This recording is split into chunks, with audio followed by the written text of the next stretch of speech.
Cold calling का मतलब है बिना इंट्रोडक्शन के डायरेक्ट कॉल कर देना। जो आपके पास आते हैं ना बैंक से, हेलो सर लोन चाहिए, हेलो सर क्रेडिट कार्ड चाहिए, ये सब कोल्ड कॉलिंग का पार्ट है। बहुत सारे लोग इससे इरिटेटेड रहते हैं।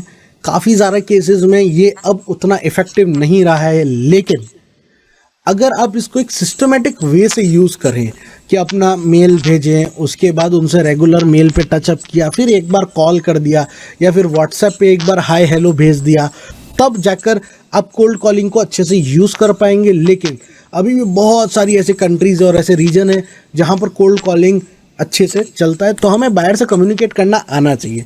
साथ ही बताओ तो कोल्ड कॉलिंग एक बहुत ही अच्छा प्रैक्टिस मेथड है कि जब आपके पास कोई जेन्युइन बायर आएगा तब आप उसके साथ कैसे बात करेंगे, आपके एक प्रैक्टिस और आपकी स्पीच पे कमांड, और साथ ही बायर्स किस किस टाइप से सवाल पूछ पाता है उसका बहुत एक्सपीरियंस यहाँ पर मिल जाता है। कोल्ड कॉलिंग के अंदर भी दोस्तों वही होने वाला है कि आप 15-20 लोगों को कॉल करेंगे, एक या दो आपसे बात करेंगे, बाकी फ़ोन काट देंगे। कोई बात नहीं, हमें कौन सा सारे लोगों को बेचना है, हमें भी तो वो 2-3 सीरियस लोग ही तो चाहिए जो हमारा प्रोडक्ट ले और पैसा दे। अब जो फ़ोन काट दे रहा है वो तो ऐसे भी आपका प्रोडक्ट नहीं लेने वाला है, तो क्या फ़ायदा। तो जाने दीजिए, जो बात करे उसके साथ अच्छे से बात कीजिए।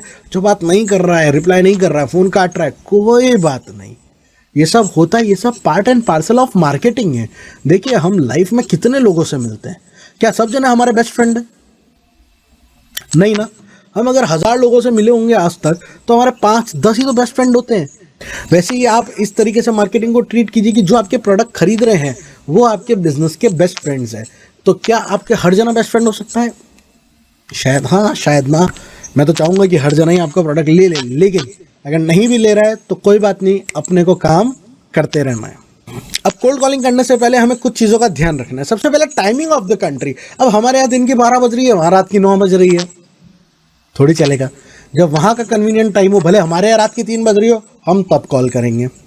वहाँ पर हॉलीडेज और फेस्टिवल्स की डेट्स क्या है वो पता होनी चाहिए। अब हमारे यहाँ तो वर्किंग डे है, वहाँ नेशनल हॉलीडे है, तो आपका कॉल तो वो उठाएंगे नहीं, ऊपर से इरिटेटेड अलग हो जाएंगे। जब भी इंटरनेशनल कॉलिंग करें तो ट्राई कीजिए कि उनकी भाषा के अंदर आप उनको सल्यूट तो करें एटलीस्ट। जैसे तो इंडिया में कॉल कर रहे तो नमस्ते जी, तो वैसे ही hi, hello, sir, ma'am, dear, good morning, तो जो भी एक सैल्यूटेशन है उसको आप प्रॉपरली कीजिए। आप ये ध्यान रखिए कि जब आप कॉल कर रहे हैं तब वहाँ पे शाम हो गई है तो गुड इवनिंग बोलिए, मॉर्निंग है तो गुड मॉर्निंग बोलिए, नून है तो गुड आफ्टरनून बोलिए। किसी को भी कॉल करने से पहले और कॉल करते टाइम आपको उसकी वेबसाइट ओपन रखनी चाहिए अगर बायर की है तो, ताकि आपके पास बायर की डिटेल्स सामने हो। और अगर बायर आपसे कोई भी सवाल करता है, कुछ भी पूछ रहा है, तो आपको भी आइडिया हो कि बायर किस प्रोडक्ट्स में डील करता है, कैसे वर्क कर रहा है, तो आप उस हिसाब से उसे जवाब दे सकते हैं। इसको मैं वापस एक एग्जांपल से बताता हूँ, वही हमारा प्लास्टिक की बॉटल वाला। अब प्लास्टिक की बॉटल नॉर्मल यूज़ होती है पानी या कोई भी लिक्विड भरने के लिए, लेकिन हमने उसको डेकोरेटिव में भी यूज़ कर सकते हैं। हमने इतनी अच्छी बॉटल बनाई है। अब आपने किसी को कॉल किया है, वो एक्चुअली डिज़ाइनर है, तो अगर वो आपको बोलेगा अच्छा प्रोडक्ट के बारे में बताना ना क्या था, और आप बोलेंगे पानी भरने के काम का है, तो वो छोड़ देगा, उसको इंटरेस्ट ही नहीं है। लेकिन तब आपको उसको क्या बोलना है कि मेरा प्रोडक्ट आपके डिज़ाइन में भी काम आ सकता है। तो ये कब होगा? जब आपके पास उसकी वेबसाइट ओपन होगी, क्योंकि आप दिन में 50-100 कॉल भी करेंगे तो सब बायर्स के बारे में तो आप मेंटली याद रख नहीं सकते। तो यहाँ पर आपको बायर्स की वेबसाइट ओपन रखनी है ताकि आप उनकी डिटेल्स को रेगुलरली चेक कर पाए और रेलेवेंट जवाब दे पाए। कॉल करने से पहले अपने प्रोडक्ट के बारे में सारी नॉलेज होनी चाहिए। ऐसा नहीं होना चाहिए कि आपने कॉल किया है मुझे कि सर हम बॉटल बेचते हैं, आपको चाहिए? अच्छा, कौन से प्लास्टिक की बॉटल है, कितने ग्राम की है? सर पूछ के बताता हूँ, ख़त्म। Nobody is going to ever talk to you. तो आपको अपने प्रोडक्ट की पूरी डिटेल होनी चाहिए, जिसके अंदर आपके प्रोडक्ट के कॉमर्शियल यानी कितने पैसों में दे रहे हो, कि टेक्निकल कि कैसे कैसे बना है वो प्रोडक्ट के क्या क्या यूजेस है, और साथ ही फीचर्स ऑफ दी प्रोडक्ट के, आपकी कैप क्या है या फिर कोई यूनिक फीचर है आपके प्रोडक्ट में, तो वो सब आपको पता होना चाहिए और एकदम तुरंत जवाब देने आना चाहिए। अब ये सब तो हमने कर लिया, लेकिन हमने इतना तेज बोल दिया कि उसको कुछ समझ ही नहीं आया, या इतना धीरे बोल दिया कि उसको फिर कुछ सुनाई नहीं दिया। दोनों केस में कम्युनिकेशन लैप्स हो जाएगा। तो हमें प्रैक्टिस करते रहना है कि हम लाउड, क्लियर और स्लो पेस में बोलें, ताकि जो आपका बायर है वो एक एक बात को आराम से समझ सके। चलते चलते एक चीज़ और देख लेते कि ये जो कोल्ड कॉलिंग है ना, इसका जो कॉलिंग का जो फ्लो होता है, इसका जो एक डेमो फॉर्मेट होगा वो कैसे होगा, क्या कैसे हम इंट्रोड्यूस करेंगे, क्या हम बात करेंगे। तो सबसे पहले आपको ग्रीट करना है, तो आपने hello, good morning, good afternoon, नमस्ते जी कर लिया। अब आपको अपनी कंपनी और कंट्री का नाम जरूर बताना है, क्यों? क्योंकि हम यहाँ पे इंटरनेशनल कॉल कर रहे हैं ना, इंटरनेशनल बायर से मिल रहे हैं।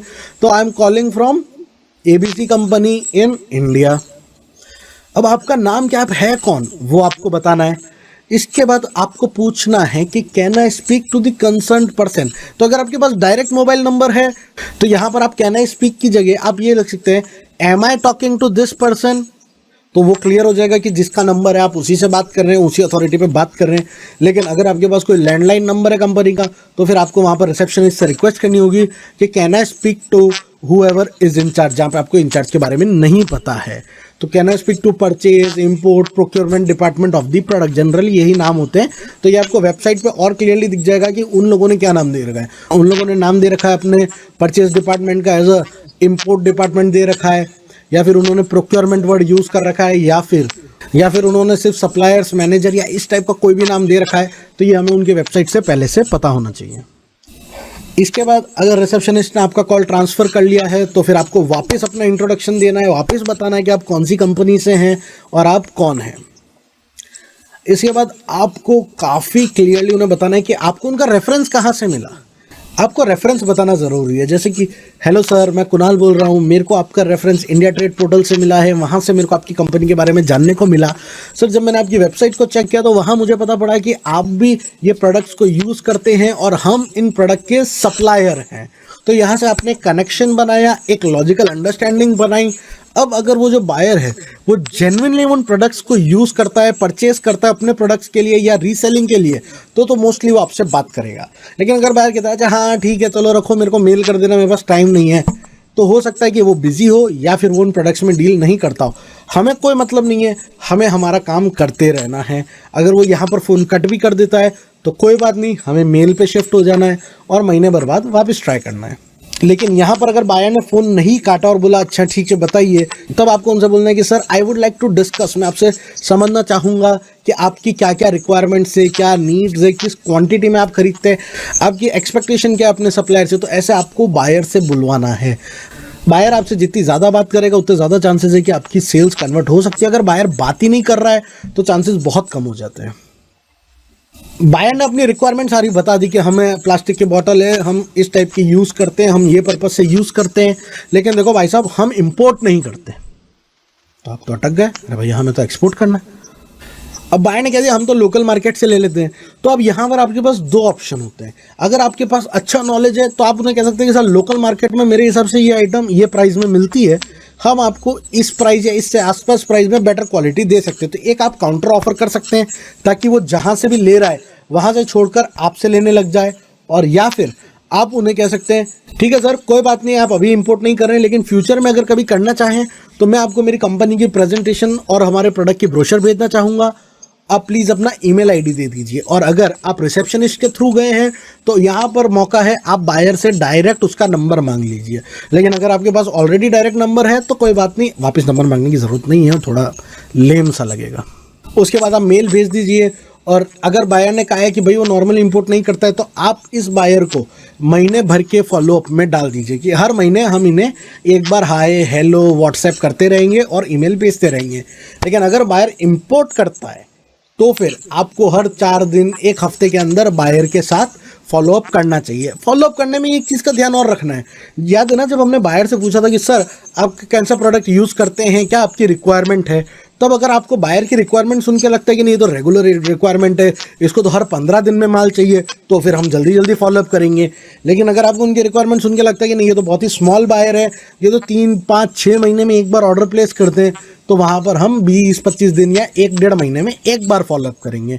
तो देखिए फॉलोअप साइकिल भी बायर के हिसाब से चेंज होगी ना। अब साल में कोई चीज़ मैं एक ही बार खरीदता हूँ, उसके लिए आप मेरे को हर 15 दिन में फ़ोन करोगे तो मैं इरिटेट हो जाऊँगा। तो एज एन एक्सपोर्टर हमें ये बहुत ध्यान रखना है कि हम एक बैलेंस बना के चलें कि कहाँ पर हम बायर को इरिटेट नहीं करें और कहाँ पर हमारी मार्केटिंग कम ना रह जाए। हमें एक परफेक्ट बैलेंस स्ट्राइक करना है कि हमारी मार्केटिंग भी अप्रोप्रिएट लगे और बायर भी इरिटेट ना हो, तब जाके हम कह सकते हैं कि हमारी marketing strategy is working fine.